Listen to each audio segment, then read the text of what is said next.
Oh, and what is up, YouTube? My name is G3 Iron, and today we are taking a look at 40 tower maps. 40 tower maps. Thanks so much, and a big shout out to Kevlowski for donating and supporting. I guess he's the mastermind, as it were, behind this particular run. So those of you that are wondering what the heck does that mean, so Kevlowski came to me one-on-one and said, hey, I've got 5x to blow that I simply just am not going to use, and so I'd love to sponsor another map, another Let's Run map video, and so thanks so much for your generous budget that you gave us, Kev, for running these maps. And he was generous enough to say, hey, here's the budget and go figure out what you want to do with it. So this is what we came up with, and when I say we, I mean myself and then my support that's been running a couple of these setups with me, Dezz.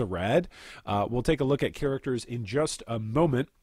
But first off, the basic setup was that we have, we're running off of my Atlas with 156 out of 159 completion percentage. We had a budget of 5 Exalted provided by Kevlowski. And then we decided to go out and buy 40 tower maps. That was ultimately what we decided on doing. We theory crafted for a couple of hours actually over the weekend on what exactly would be the most efficient use and what sort of combinations that we could run, whether or not to run sextants or not, whether or not to run particular scarabs, what scarabs, if we did run scarabs. And this was the final count of what we arrived on. We decided to run 2 sets of 20 tower maps each, and then we would try and essentially contain one set to as much currency as we could spend on it, and then another set to almost similar amounts, but maybe with a little tweak here or there because of the presence of scarabs as well as potentially some prophecies. So we ran 20 with 20 tower maps with 20 polished divination scarabs, as well as purchased 20 plague of rats to be able to have that prophecy tag on. And then, in addition, we chiseled, alked, and then used sacrifice fragments on all 40 maps. So we did 20 sets with scarabs plus plague of rats, and then 20 sets of maps without the scarabs or without the plague of rats. So without further ado, getting into the 2 characters, here's Dezz's character. One of the big updates on his character since the last time we ran maps together was that he has once again updated his absolutely filthy 6-socket Victorio's influence. This one has got a double corruption of +2 to level of socketed aura gems, as well as +1% to all maximum resistances. It is absolutely disgusting to run alongside a support that is nigh unkillable like Dezz is. On my own build, I am of course running with flat 65% increased item quantity, which is the same as our last Let's Run Maps video from Haunted Mansion, and the only change I believe on this was that I have blessed a few items here or there to finish up blessing my implicits on these characters. Other than that, those are the changes and the updates for our characters. Thanks so much again to Dezz for running these maps. Our total time on task and our average time per map, so our total time was just over 3 hours, so it took us the same amount of time to run 40 tower maps as it did for us to run over 100 or just over 100 haunted mansions, because we had one haunted mansion that we wasted. So running 100 haunted mansions or running 40 tower maps. In terms of the layout and the feel of the maps, we'll get into that here in a few minutes in the video, but it didn't feel like it was that fast, actually. I was not expecting those 2 projects to wind up taking the same amount of time. And when you look at the average time per map, just over 4 minutes, just under 5, really, 4 minutes, 42 seconds. We spent about 3.5 minutes in the map. When you compare that with running Haunted Mansions, where we were sub 2 minutes in each of those maps, it really has a different psychological feel in between these 2 layouts and in between these 2 maps. On the one hand, one really felt like there was lots of returns and lots of currency, lots of things to pick up and lots of packs to kill. And Tower Map did not feel that way. But anyway, I don't want to get too far ahead of myself. We'll get into that in just a minute. In terms of the total costs and total expectations for profit, we kind of basically dampened our expectations, dampered them, I guess. A mix between tampered and dampened. We tried to tone down our expectations for this layout. We had 5 Exalted as our budget to run, and I donated some Alks, some Chisels, some Scours, and some Chaos for rerunning a couple of maps that ended up being Reflex or Temp Chains. In the 2 sets, we did want to track a couple of different things that we bumped into. We bumped into 2 breaches in our 20 set with Scarabs and Rats, but none in the first set of maps that we ran without Scarabs or Rats. We did bump into 2 total Abysses, 1 in each set. We bumped into Zana 4 total times. 3 times we bumped into her with Scarabs and Rats, only 1 time without. But then we bumped into 3 trials in each. We bumped into Nico twice with no Scarabs and no Rats. We bumped into 1 Abyssal Depths. That produced a Stygian Vise. It did not turn into a Lich. And then we bumped into Einhar 3 times without Scarabs or Rats. And then we did actually get the Brutal Hideout. We found that in one of our maps, and we ended up selling it. That was a nice boost of 50 Chaos that is included in all of the data. So all that being said, let's get into the data. So the first set of maps and the returns that we got. In terms of maps, we found 30 different total types of maps, with 40 total maps being the total quantity of maps that dropped. And you can see here, of course, the vast majority of the profit is going to be found in the Guardian maps for the Lair of the Hydra, as well as the Forge of the Phoenix. But then we also got a couple of unique maps that were valued, and of course, Maze of the Minotaur is not a bad map, but it is the worst at the moment in terms of its value out of all of the Guardians. So that's where a lot of our value came from, was Guardian maps, which you shouldn't be shocked. We were running at nearly fully completed 156 out of 159, so of course we should get some tier 16s to drop. We did note, however, and it was a constant complaint and a constant observation, we were constantly waiting for it as we were fighting bosses, that really maps don't feel like they drop from bosses very often. I know that bosses have a higher percentage chance for dropping more maps, but it just doesn't feel like it a lot of the time as I'm playing. And of course, we're tracking all of this data, and I'm recording a lot of it, so I'm sure I'm wrong, and that there are maps that are dropping at some level of consistency from bosses, but it just doesn't feel like it. A lot of the time you get to the boss and it just feels like, meh, I just have to do this, and it doesn't feel very rewarding. Again, that's more the visceral feel of it. The data doesn't show that. The data shows that pretty consistently you're running maps, or you're running bosses, you're going to get maps back. Okay, so taking a look at the currency in the first set of maps, we did find a lucky Exalted drop, which is great. If we find an Exalted drop every 40 maps that we ever ran, that would be a fantastic return rate. We did find a bunch of pure Vol orbs, as well as some Master Cartographer's sextants, but the vast majority of the currency value, of course, is tied up into that 1 Exalted drop. We found 31 different types of currency, and that includes essences, which, yes, I always love to pick those up, because at the end of every single league, I like clicking the upgrade button. It's fun. It gives me something to do. And the average value per click that we came across was just under 1/10 of a Chaos in terms of value for currency. When you look at the cards that dropped, of course, the nurse drops on the tower map. And of course, if you get enough nurses, then you get a doctor. And we did get 1 nurse to drop for us, and that is the vast majority of the value in the cards that we acquired from running this first set of 20 tower maps. We found 8 6-socket drops through our first 20 maps, which was fascinating because we found a bunch more in the second set. So, all in all, that's the returns from the first set. Compare that to the second set, and let's take a look here really quick. In terms of the maps was quite different. You compare the total map types that dropped was 24, 6 less than the first set, even though we're using now Scarabs as well as occasionally getting a Plague of Rats to go off for us. The quantity of maps was also lower. We found 34 total maps, and the overall value, of course, across the board was lower. Only a value of 136 Chaos returned for the maps on the second set. Now, of course, we're not running with cartographers, Scarabs, so you wouldn't expect that number to go up simply because we're using Scarabs, but that did mark a significant drop. I thought a decently significant drop in currency, where you can simply track things and say, okay, this is a bad streak of 20 maps versus a good streak of 20 maps. That is a thing, even in the data. The data does suggest that there are times where you're just going to have worse luck acquiring certain types of items. That's a thing.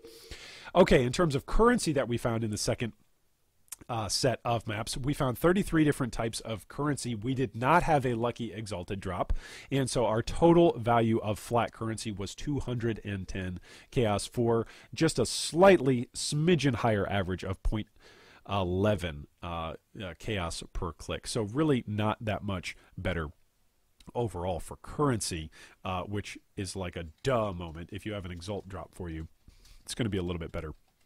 Okay, in terms of the cards that dropped for us on the second set of maps, of course, we loaded this up and we ran with 20 polished divination scarabs, which gives you 200% more divination cards. And frequently, Dezz and I were laughing and joking at one another because there were a couple of maps that just straight up didn't drop anything for us on our NeverSync very strict filter.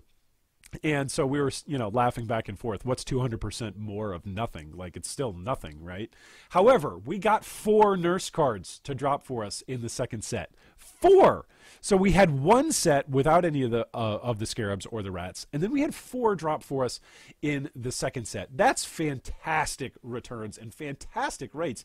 That's averaging 1 nurse for every 5 maps. That's really, really strong value and returns, especially when you consider that the maps themselves, tower maps, are only costing about 9 to 10 C, is what we bought them in bulk prices for. So if you figure 9 times 4 is what? Like 46, 47. I can't do math at the moment. Anyway, it's less than 50 C, and then you're getting back a card that's very valuable, 120 C. So anyway, very, very valuable card and very, very valuable drop rate with the amount of increased item quantity that we were running, as well as with, of course, a 20 C scarab dumped into the map device. So we also found the Wretched, the Summoner, the Gambler, the Encroaching Darkness, the Tower, the Valley of Steel Boxes. Lots of different things there, but you'll notice that the vast majority of the profit margin or the return is from the nurse, and we found 4 of them. I was quite happy with that. You will notice the difference in between our first and second set. Our first set, we only found 8 6 sockets. Our second set, we found 31. 31. I had to start dumping 6 sockets into my massive tab, my quad tab, as opposed to just dumping it into a regular tab, whereas my regular tab was like not even full from the first set of run for 6 sockets. So very interesting there. Some interesting patterns and some interesting, I think, anomalies. Probably not enough data to actually extrapolate on. But one of the things that we were kicking back and forth as we were running these maps was we were wondering if scarabs had any kind of hidden properties, kind of like how sacrifice fragments have hidden increased item quantity. And maybe there is something going on there. Maybe there's not. Conspiracy theorists, leave us a comment down below. But maybe there is something going on there because the map returns were less, but not really that big of a difference there for the map returns, but quite a large amount of difference on the 6 sockets. So when you compare all of this and you take a look at the total package, okay, so on the first set, our total amount of clicks that we had was 365.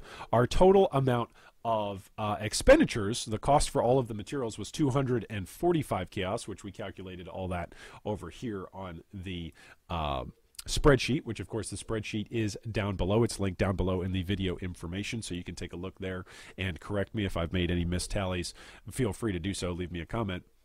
But we've got 365 different clicks that we made with an estimated total value through the first set of 655 estimated total value. So the value per click is just under 2 chaos, which is 1.79. That's not bad at all, with the cost of materials being 245. So when you take that profit and you go, okay, what's the profit from 655 minus 245? Well, you get 410 chaos profit through 20 maps. That's really good. I'm sorry, if anybody else wants to say that's bad, go for it. But that's pretty darn good. 410 chaos returns.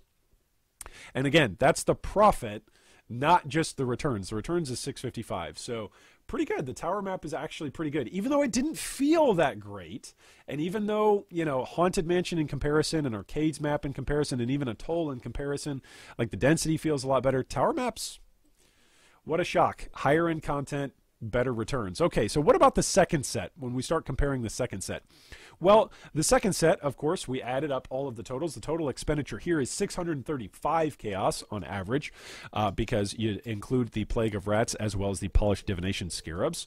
And you look at the second set, the total number of clicks that we had, we picked up 591 things. The estimated total value per click was 1.6. So actually lower estimated value per click, but the estimated total value of everything that we gathered was a whole lot more, 965 chaos return value, which means that when you take away the cost of materials from the profit, we're actually running not at a deficit. The minus here is actually simply flipping the numbers around. It means that we profited 330C. That's our profit here. So when you compare the profit between the two, 410 versus 330, one of the factors that you have to take into consideration is that we had an exalted drop in the first set of 20 maps. So if you take away that exalt, that would be a massive, massive swing in the profit margin that would favor using polished divination scarabs. So all of this is to say, what did we learn today? Well, scarabs are pretty good.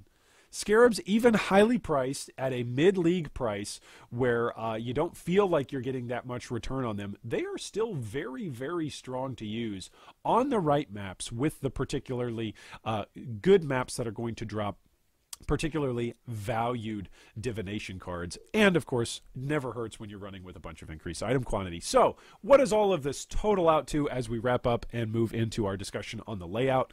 Well, wrapping up our numbers totals, you take everything together. The map returns are that we got 74 different maps. Total number of currency, we picked up 653 different clicks for currency. Total number of cards that we picked up was 190, and the total number of 6 sockets that we picked up was 39, for a grand total of our returns of estimated 1,621 chaos.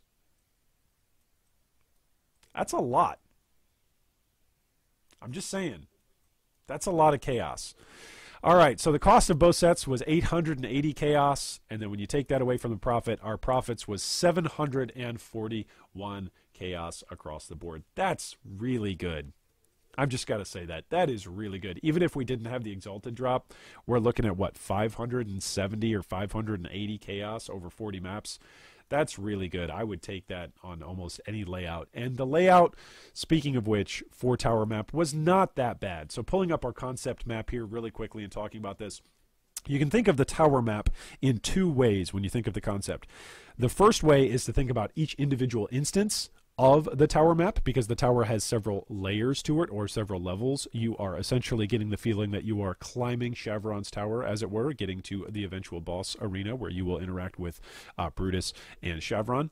So as you are thinking about it, the first one is the layout itself that you are in, and then you can think of course, that's on the micro level, or on the micro sort of stratosphere of interacting with the map layout. And then on the macro level, you can really think about it almost as stacking entities on top of one another and how they interact. In other words, so how does each waypoint that you leave one floor or climb another stair or climb a ladder to ascend to another level, how do they interact with one another and how do they flow? And the answer to that is kind of dynamic in my own expression of it and in my own experience of the tower map. The tower map in and of itself on a micro level feels really good. It feels very similar to a toll, because every single time that you are running through a map, you can simply progress through that map very quickly. So let's say we're here at our starting waypoint. It's very, very linear, and there is a track for you to run on that is very, very thin and very, very narrow. Again, very similar to a toll. So you start out and you're running. Maybe you'll have the option to run across a bridge, or you can continue into a corner. Oftentimes there are packs both on the bridge and the corner. If you get lucky, you can actually see the bridge overpass and see whether there's a pack there that you want to interact with, and whether or not you're just going to choose to go to the corner, or if you're going to have to backtrack. Then you will continue along from either taking the bridge or the corner and simply move on to the layout exit. One of the things that is more annoying about this map, even though it is set up very, very linearly for you to run in a racetrack style, is that sometimes, occasionally, you'll actually have to backtrack and continue because one of these corners will have monsters in them, but will be past or beyond the actual advancement to the next stage or to the next level of the map. So that can be a little bit annoying, especially if you're trying to keep Rampage up. That was my biggest complaint to Dezz, and he can vouch for that I was constantly complaining about how difficult it was to keep rampage up, not in the micro instance of each floor of the tower, but as we were transitioning from floor to floor, because there's often not a pack on the waypoint leaving a floor, and there's often not a pack right away as you enter into a new floor. So that's pretty tough for us rampage users. Then as you ascend to a second level, and so we've got our example here, you will again run along the racetrack and simply continue. Sometimes the bridge that will spawn as a T or spawn as an L in our first example. If it spawns as a T, then very oftentimes it'll run you across the entirety of the map, which you don't want to take because it means that you're missing out on all of these potential monsters that are down here.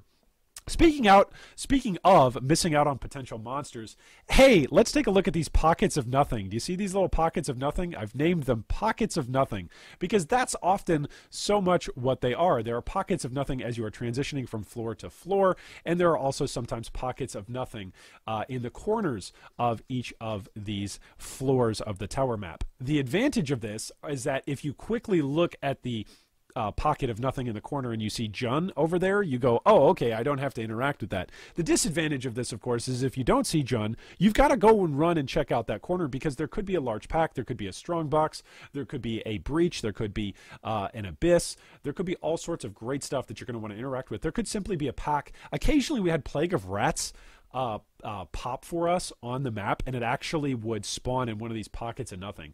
So a couple of times in a couple of maps, we actually had to backtrack after killing the boss and find the Plague of Rats pack that had spawned in one of these pockets of nothing. So that was rather annoying. That being said, on a micro level, it was a joy to run these maps because it really does feel like Atoll with slightly less density. On the slightly negative side of it, this is what makes it dynamic. It's a really big pain in the butt to keep Rampage going and to keep your flow going because you're constantly having these little mini teleports between zones. Also on top of that, of course, the boss. One quick note on this. The boss arena is a fun arena. It is a fun fight. However, Shavron can be quite a problem for you if she spawns in and instantly goes into her lightning jump. That's what Dezz and I were calling it, where she's simply in the sky. She's not targetable, which means she's not affected by curses. If you are dependent on life leech or life gain on hit in any sort of way, she will not be hit by that in any sort of way while she is in the air, which means she's most dangerous in the air. The times when Dezz got closest to dying through our runs was when she was in the air because, of course, she's not getting hit or any of her damage mitigated through curses or through his aspect of the spider.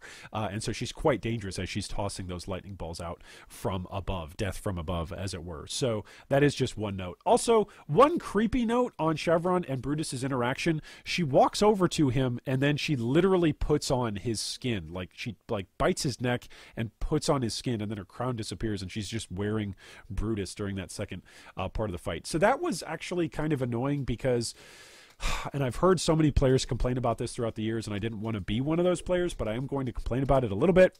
When you are constantly running a zone over and over and over again, farming it for, let's say, div cards, or let's say certain currency or item types that drop in certain zones, it is a bit annoying when you've got a boss that has phases. And Shavron and Brutus are nowhere near the worst bosses in the game in terms of their phases, but it was something that we noticed as we were progressing through these maps. It gave us a little bit of a hiccup as we were trying to progress and keep rhythm going from map to map to map, as you were constantly waiting for Brutus to jump up and down, for Shavron to put on Brutus's skin, for Shavron to come down from floating in the sky, or even from Brutus to get up from his board. In a game where you are constantly blowing things up at the speed of light, you notice these little interactions. And so through all of my complaining, I actually do have a compliment here for whoever it was that designed that interaction. It does look really cool because the game made me slow down and actually look at that interaction. And Shavron does look like a really wicked witch putting on her Frankenstein creation skin and morphing into this demigod of the undead as she smashes around and jumps around trying to kill you. So yeah, I'm going to complain about it. But I'm also going to say it actually made me stop and appreciate some of the art in the game because it was really, really cool. And yes, even after the 40th tower map, I would say I would go back in and fight that boss again. You could say that it grew on me as we were going throughout the maps. Anyway, leave us a comment down below. I'm going to have a straw poll attached down below with some more details. Those of you that have been voting on the community page, thanks so much for that. I've got more videos that are coming out here over the next couple of days. So thanks so much for participating and voting in the YouTube community page, which you can access by clicking on Good Guy Gaming and then checking out the community tab from the channel page. Thanks so much for voting, everybody, and I hope that today is the day a Mirror of Calandra drops for you.